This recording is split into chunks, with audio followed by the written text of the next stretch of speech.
Well, hello everyone. This is Scott Anderson with AgriBest Feeds, coming to you from the Salt Lake City airport. And Alex Koss and myself have just been up in Arrowquip at their Arrowquip Dealer Roundup in Canada. And Alex, just wanted to visit with you a little bit on your take on your experience this week as we've gone and eaten a bunch of food and really enjoyed our time up there with Arrowquip. So I guess just what are some of your main takeaways from our time up there at Arrowquip this week? Well, as you already mentioned, Scott, the team at Arrowquip really is willing to roll out the red carpet for people who come and check out their product, and they're very eager to find out questions and see where you're at with things. There's a lot of transparency between the different levels of the employees up to the management with issues they're dealing with or things that customers would like to see differently. They're always open to different ideas and options. They welcome ideas, and they don't shut anybody down. They always think about them for a little bit first, and so there's no wrong question or wrong idea as far as that's concerned. So they're very open and welcoming. Everyone is important. Nobody is more important than anybody else in the company. So it's a very open environment to ask questions and to be a free thinker, think outside the box. They spend a lot of time in innovation to make their assembly line work well, to make their products work well with cattle handling and with setup in the field on their portable units and that kind of thing. It's just a very functional system that they have. Yeah, so you're talking about the assembly process, and tell us a little bit about your experience of actually going through the factory there, the manufacturing, kind of how your take on that and what you saw in that process. Manufacturing at Arrowquip is, they have a laser cutter that is top-notch. It's unbelievable the things that it can do, and it'll cut pieces. I would think at this point they can cut it faster than their 8 or 9 welders can put stuff together.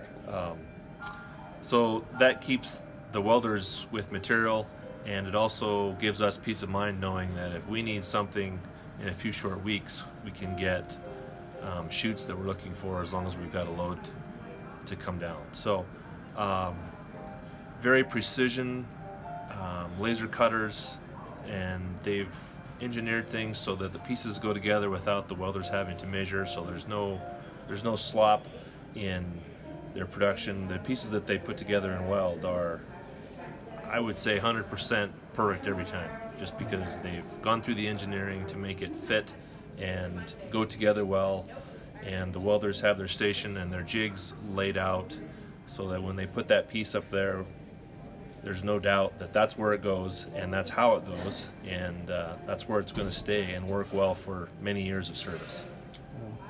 So as they kind of weld and put those chutes together, or parts and pieces of the chutes, kind of looking into the powder coating side of things, and have you been around that before? Or? I've never been around powder coating. I've seen lots of crane work, but they have quite the flow of they set the product on a rack, they run it through a pressure washer, or they hang it from a crane, they run it through a pressure washer, then they dry it, and they'll send it into the powder coating, and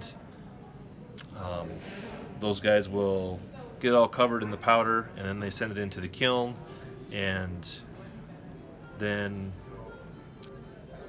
they heat it twice, if I remember correctly, to make sure that the curing is done well, and it's an extra hard paint job on there. And so then it'll go out, either get bundled or there'll be more assembly to it, depending on whether it's a panel or a chute. And the gate panels and the gates, those all go through an assembly line where they just hang on a chain basically, and they go all around back and forth, and they do the same process. They get hung on the chain, they go through the washer, they go through the oven where it dries them, and I'm sure there's a fan in there to dry the water off, and then it'll go through the powder coating machine, and then it goes through the oven again and comes out the other side, and they stack it on on a stack and get it ready to be shipped out to the customers. So that that's line, all fully automated. that's fully automated, That's except for that there's 2 guys taking the panels on and off the rack, but it never stops once they set it on there until they have a completed painted, decaled, or decal, in the words of the Canadians. Until it's got its decal on it, they don't take it off and put it on the rack and ship it out to us. So it's a top shelf, top notch process that they have there. Oh, cool. And that so then they did took us out to their farm and had a healer set up and ran some cattle through there and did some reveals. They had some hands-on where we could actually see cattle working in the portable corrals, and then they also did a reveal with the Healer 2.0, which is an exciting option on the Healer because, number one, it has dual adjustable alleys, so you can adjust those for different ages of cattle, and which is basically the same as your regular 8 or 10 foot alleys for being adjustable for the same ages of cattle as well. Then they also have an inside storage rack, I guess, or hangers, where you can hang the panels on the inside for transport.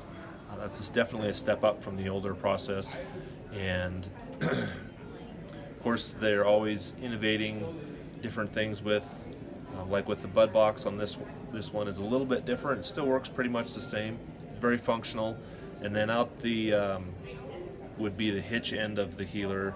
There's also 2 smaller gates where you could allow sorting of calves to another separate pen, or cows even for that matter.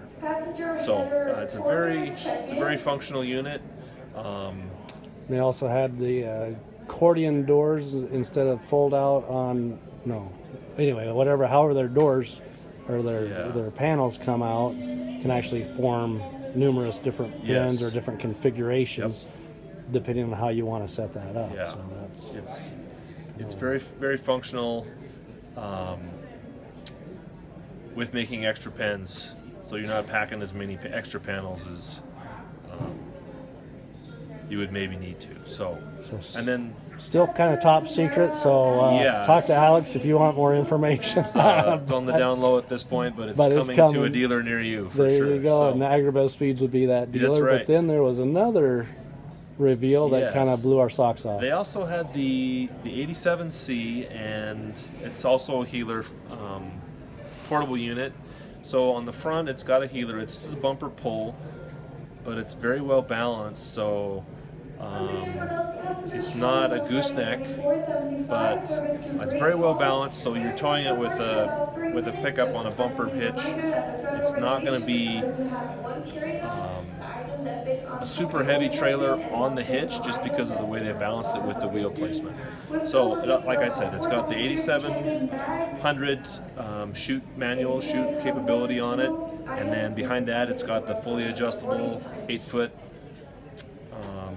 easy flow alley, and then that would allow you to have a scale if you were so inclined. And then behind that it's got the bud box area and the portable corral system functionality, and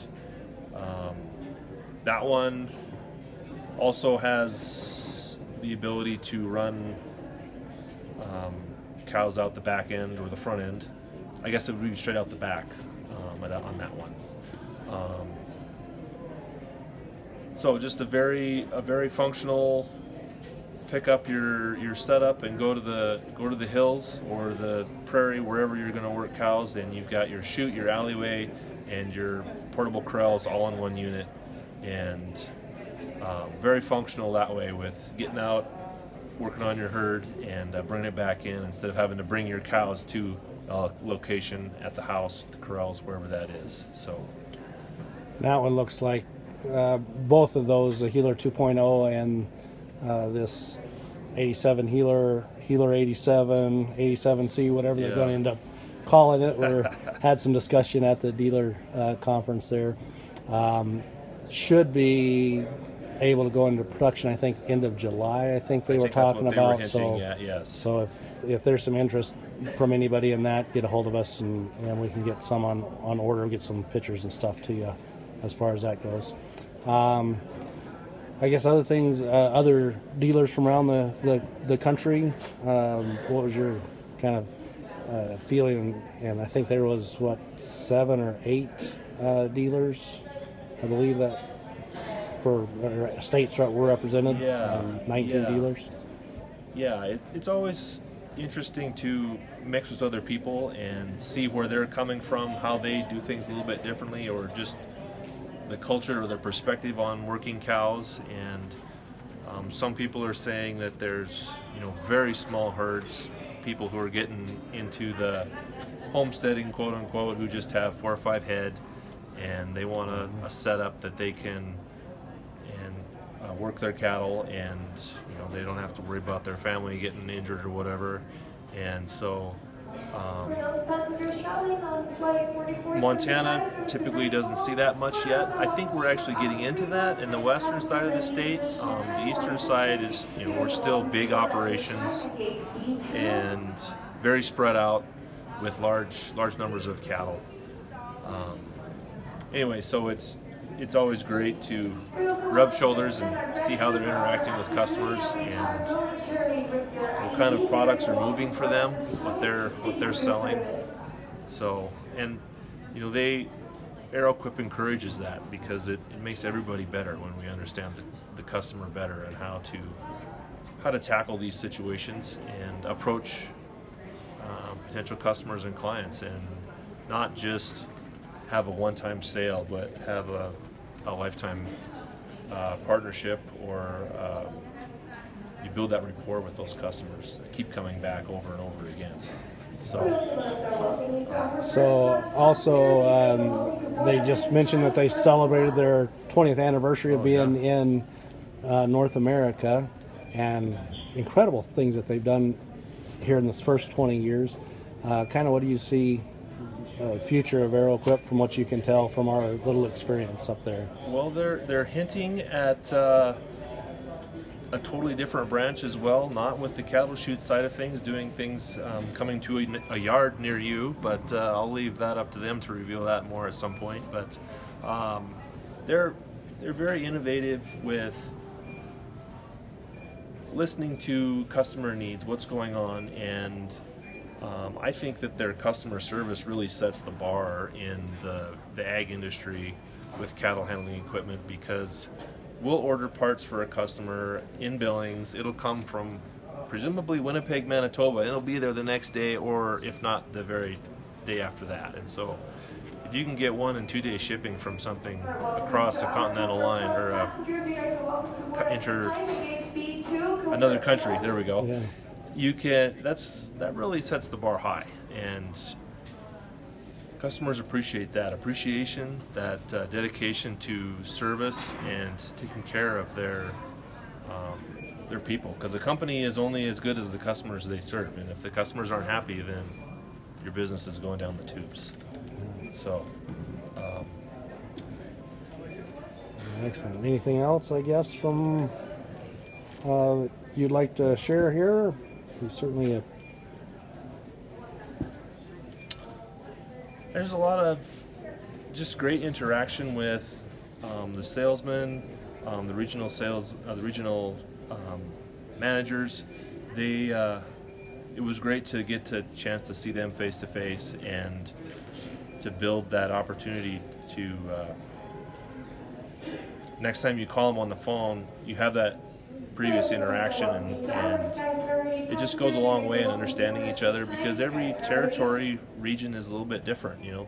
They have different customers, they have different ways of looking at things, and that's where we come in to bring that to Arrowquip and say, this is what our customer is facing, whether it's the weather or breakdowns or cattle disease or whatever it is. And we can bring that, and it helps Arrowquip be better equipped to service their customers. Excellent. Well, thanks, Alex, and we'll hopefully roll home here and make her home this evening. And, all right. Thanks a bunch. You bet.